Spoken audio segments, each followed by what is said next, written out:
MTV news Kannada ವಾಹಿನಿಗೆ ಸ್ವಾಗತ. ರಾಜ್ಯದ ಕಾಂಗ್ರೆಸ್ ಸರ್ಕಾರದಲ್ಲಿ ಕೊಲೆಗಡುಕರೇ ಹೆಚ್ಚಾಗಿದ್ದಾರೆ. ಇದು ಕೊಲೆಗಾರ ಸರ್ಕಾರ ಎಂದು ನೋವಿನಿಂದ ಹೇಳ್ತಾ ಇದ್ದೇನೆ ಎಂದು ರಾಜ್ಯ ಬಿಜೆಪಿ ಪ್ರಧಾನ ಕಾರ್ಯದರ್ಶಿ ಪಿ ರಾಜು ಹೇಳಿದ್ದಾರೆ.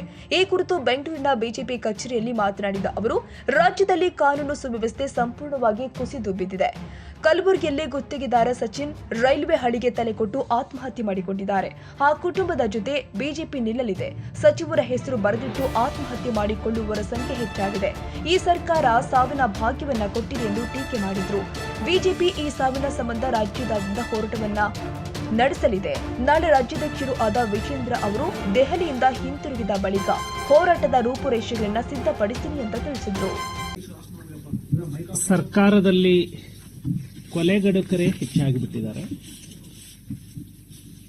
ಕೊಲೆಗಾರರ ಸರ್ಕಾರ ಅಂತ ಹೇಳೋದಕ್ಕೆ ನನಗೆ ಬಹಳ ನೋವು ಅನ್ನಿಸ್ತಾ ಇದೆ. ಕಾನೂನು ಸುವ್ಯವಸ್ಥೆ ಸಂಪೂರ್ಣವಾಗಿ ಕುಸಿದು ಬಿದ್ದಿದೆ.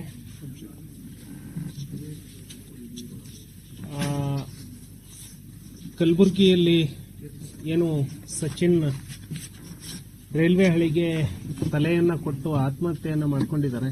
ಇಲ್ಲೇ ಗೊತ್ತು, ಆ ಕುಟುಂಬದ ನೋವನ್ನು ಭರಿಸುವಂತಹ ಶಕ್ತಿ ಭಗವಂತ ಕೊಡ್ಲಿ ಅಂತ ಹೇಳಿ ನಾನು ಭಾವಿಸ್ತೇನೆ.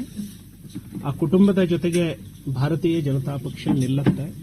ಹೀಗೆ ಬಹಳಷ್ಟು ಜನ ಆತ್ಮಹತ್ಯೆಯನ್ನೇ ಮಾಡ್ಕೊಳ್ತಾ ಇದ್ದಾರೆ. ಅದು ಸಚಿವರ ಹೆಸರನ್ನೇ ಬರೆದಿಟ್ಟು ಆತ್ಮಹತ್ಯೆ ಮಾಡ್ಕೊಳ್ತಾ ಇದ್ದಾರೆ. ಹಾಗಾಗಿ ಈ ಸರ್ಕಾರ ಸಾವಿನ ಭಾಗ್ಯನ ಕೊಟ್ಟಿದೆ ಅಂತ ಹೇಳಿ ಬಹಳ ನೋವಿಂದ ಹೇಳ್ತಾ ಇದ್ದಾರೆ.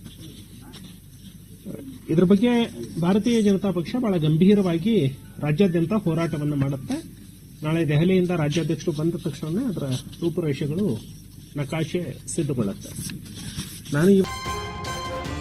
ತಾಜಾ ಸುದ್ದಿಗಾಗಿ ಎಂಟಿವಿ ನ್ಯೂಸ್ 24x7ಗೆ ಸಬ್ಸ್ಕ್ರೈಬ್ ಮಾಡಿ ಮತ್ತು ಬೆಲ್ ಐಕಾನ್ ಅನ್ನು ಒತ್ತಿ. ತಪ್ಪದೇ ಲಿಂಕ್ ಶೇರ್ ಮಾಡಿ.